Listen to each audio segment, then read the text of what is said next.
የቴዲ አፍሮ መሬማ የሚለው ዘፈን አረብ ሀገር ላሉ ሴት ስደተኛ እህቶቻችን ወይም ለስራ ሳውዲ ዱባይ ምናም ለሄዱ ሴቶች የተዘፈነ አይደለም። በርግጥ ከሱ ጋር ማገናኘታችሁ ጥሩ። የግጥሙ መጨረሻ ላይም ልክ አረብ ሀገር እንዳሉ የአረብ ሀገር ስሞችን ጠርቶ እዛ እንዳሉ ወንድምና እህቶቼ መሬማ አሳዘንሽኝ ይላል። ግን መሬማ አረብ ሀገር የሄደች ኢትዮጵያዊ ሴት አይደለችም። ቶታሊ መሬማ የመናዊ ነች። እድሉን አግኝተው እግሮት ከቀይ ባህር ማዶ ያለችውን የየመን ጥንታዊ ከተማ ሰነአን ቢረግጡ በሶስት ነገሮች ይደነግጣሉ። መጀመሪያ አይኖት የአሻንጉሊት ቤተ መንግስት በሚመስሉት ከጭቃና ከቀይ ድንጋይ ተጠፍጥፈው በተሰሩት በነጭ ኖራ ባጌጡትና የሺህ ዓመታት ዕድሜ ባላቸው ሰማይ ጠቀስ ህንፃዎች ላይ ያርፋል። ይህ በአኒሜሽን ፊልም ውስጥ የሚታይ ምናባዊ ከተማ ከመሰሎት ተሳስተዋል። የጥንቷ የየመን እምብርት ሰነአ ናት።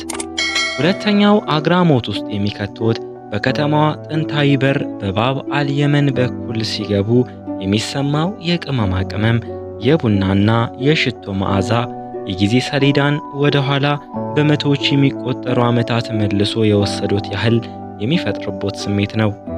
ከሁሉም በላይ የሚያስደነግጦት ግን ሶስተኛው እውነት ነው።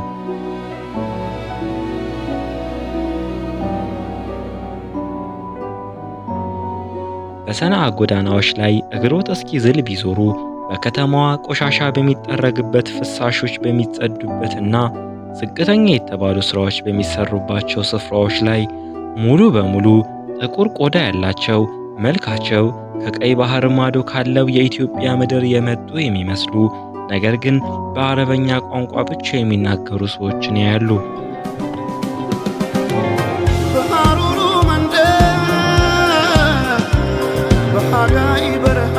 እግሮት በቆመበት ደንዝዘው ይጠይቃሉ። እነዚህ ሰዎች እነማን ናቸው? በየመን ምድር ምን ያደርጋሉ? ሰሞኑን በመላው የኢትዮጵያ የሙዚቃ አፍቃሪዎች ጆሮ አንድን ስም ደጋግሞ እያደመጠ ነው። መሬማ።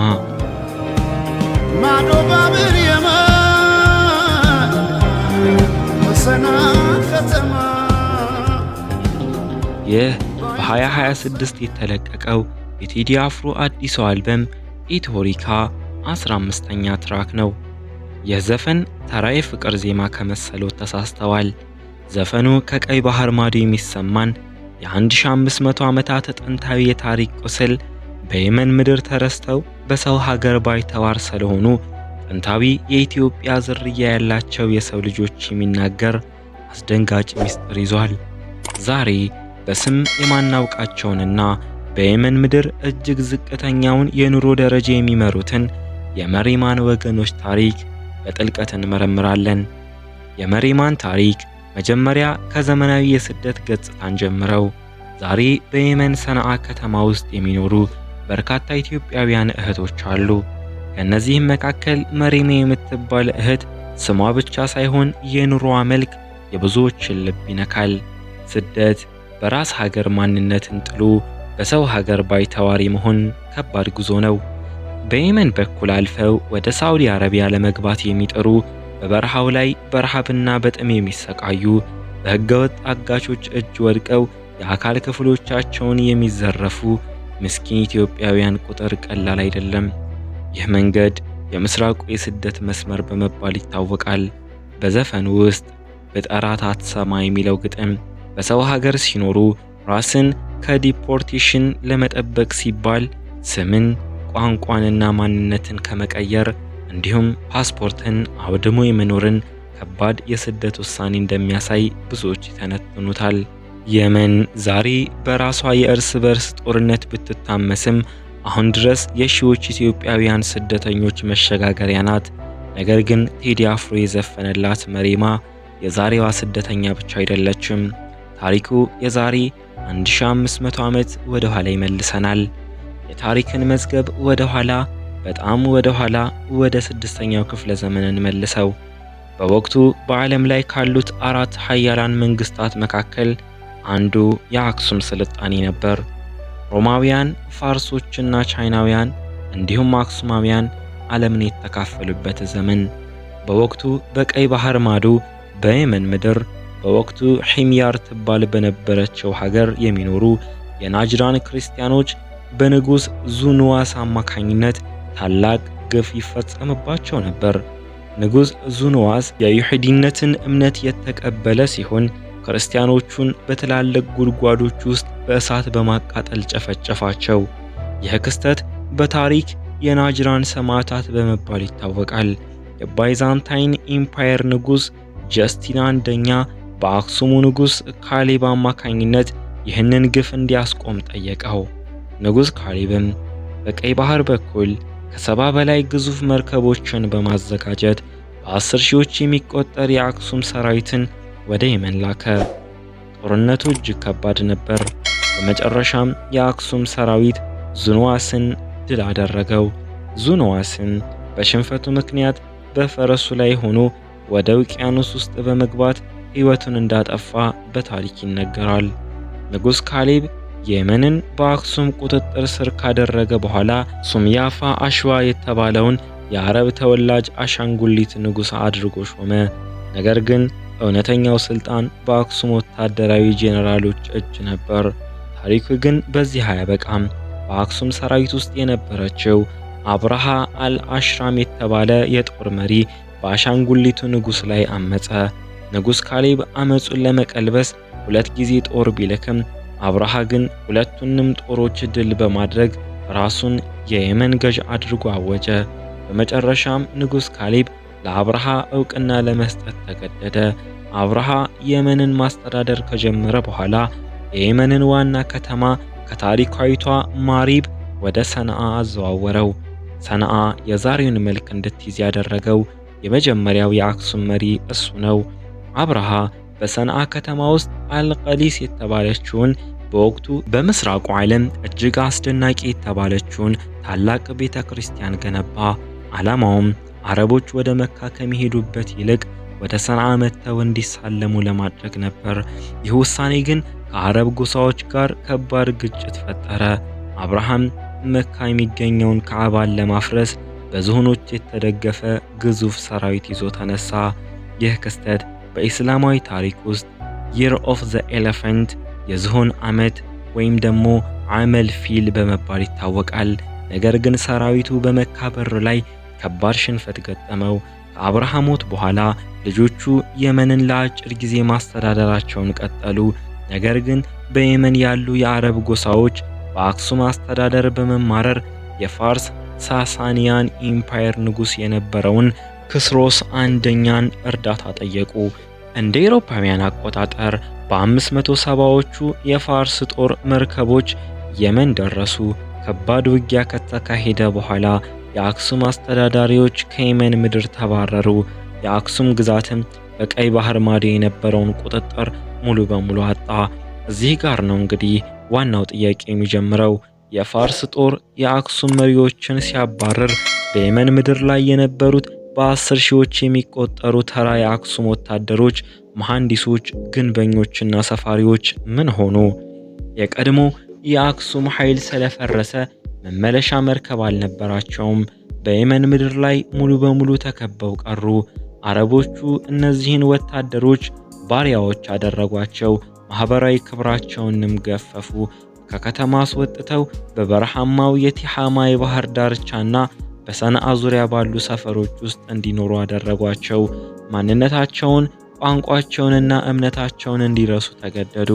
እነዚህ የተረሱ የአክሱም ወታደሮች ዘሮች ዛሬ ድረስ በየመን ይኖራሉ። ዛሬ በየመን ምድር የሚኖሩ ከሌላው የየመን ሕዝብ የተለየ ጥቁር ቆዳ ያላቸውና ቁጥራቸው እስከ 3.5 ሚሊዮን የሚገመት ትልቅ ማህበረሰብ አለ። የሀገሪቱ ነዋሪዎች አኽዳም ብለው ይጠሯቸዋል። ይህ ስም አገልጋዮች ወይም ባሪያዎች የሚል ትርጉም ስላለው ከፍተኛ የንቀት ስያሜ ነው። እነሱ ራሳቸውን መጥራት የሚመርጡት ሙሐመሺን በሚለው ስም ሲሆን ትርጉሙም የተገለሉ ወገኖች ማለት ነው። በየመን ባህላዊ ታሪክ መሰረት እነዚህ ሰዎች የጥንታዊው አብርሃ አክሱማዊ ጦር አባላት ቅሪቶች ናቸው። ጦሩ ከተሸነፈ በኋላ አረቦች ወታደሮቹን ሳይገድሉ እና ወደ ሀገራቸው ሳይመልሱ በየመን ምድር ባሪያ አድርገው አስቀሯቸው። ለ1500 ዓመታት ያህል ይህ ማህበረሰብ በየመን እጅግ ዝቅተኛውን የኑሮ ደረጃ እንዲኖር ተገዷል። እንደ መጸዳጃ ቤት ጽዳት፣ የቆሻሻ አሰባሰብና ሌሎች ማህበረሰብ የሚጠየፋቸውን ስራዎች ብቻ እንዲሰሩ ተገደዋል። ከሌላው የየመን ጎሳ ጋር መጋባት፣ ትምህርት ቤት መግባት ወይም ጥሩ የመንግስት ስራ መስራት አይፈቀድላቸውም።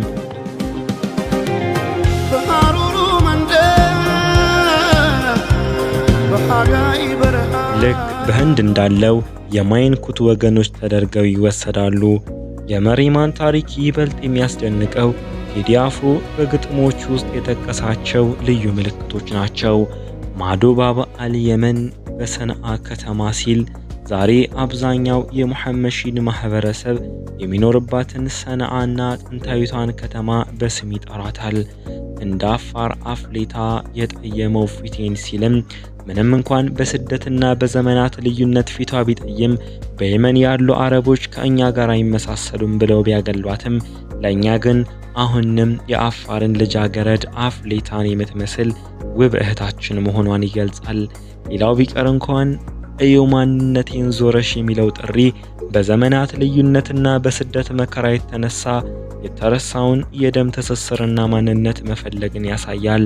ቴዲ አፍሮ መሪማ በሚለው ስም በየመን ምድር ለዘመናት የተረሱትን ስደተኛ እህቶቻችንንና ጥንታዊ የአክሱም ልጆችን በአንድ ላይ ይዘክራል። የየመን ምድር ሁለት ግዙፍ ነገሮች አሏት፣ ተራራና ድርቅ። ሀገሪቱ በሚያማምሩ ተራራማ አካባቢዎች የተከበበች ብትሆንም 70 ከመቶ የሚሆነው ህዝቧ ግን በተራቆቱና ውሃ በሌላቸው አካባቢዎች ይኖራል።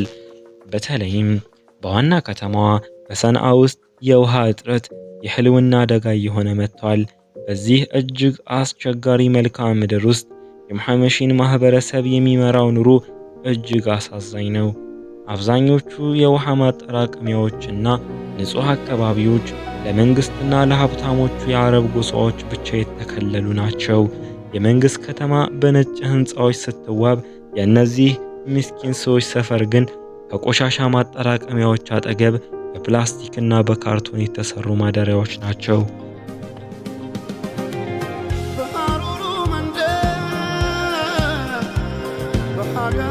መንግስት እነዚህን አካባቢዎች ለጎብኚዎች መደበቅ ይፈልጋል። ምክንያቱም ዓለም ይህንን የ1500 ዓመታት ዘረኝነትና መድሎ እንዲያይ አይፈልግም። ልክ እንደ ቱርክሜኒስታኗ አሽጋባት ሁሉ ሰንዓም ሁለት ገጽታ አላት። የሀብታሞች ሰንዓ እና የተረሱት የሙሐመሺን ሰንዓ። ሙዚቃ ዝም ብሎ የዜማ ድምፅ ብቻ አይደለም። በጥበበኞች እጅ ሲወድቅ የታሪክን አቧራ እያራገፈ በዘመናት መካከል የጠፋን ማንነት ድልድይ ሆኖ ያገናኛል። ቴዲ አፍሮ መሪማ በሚለው ድንቅ ስራው ዛሬ በየመን ስደት መከራን ለሚያዩትም ሆነ ከ1500 ዓመታት በፊት በዚያች ምድር ቀርተው ዛሬም ድረስ ማንነታቸውን ፈልገው ላልደረሱት የኢትዮጵያ ልጆች ትልቅ ድምፅ ሆኗል። የዛሬ ጉብኝታችን በዚህ አበቃን። ቪዲዮ ከተመቻችሁ ላይክ ማድረግና ለሌሎችም ማጋራት አትርሱ። እንዲሁም እንዲህ አይነት ጥንታዊ ትንተናዎች እንዲደርሷችሁ ቻናላችንን ሰብስክራይብ ያድርጉ። አብራችሁን ስለቆያችሁ እናመሰግናለን። በሚቀጥለው ቪዲዮ እስክንገናኝ ሰላም።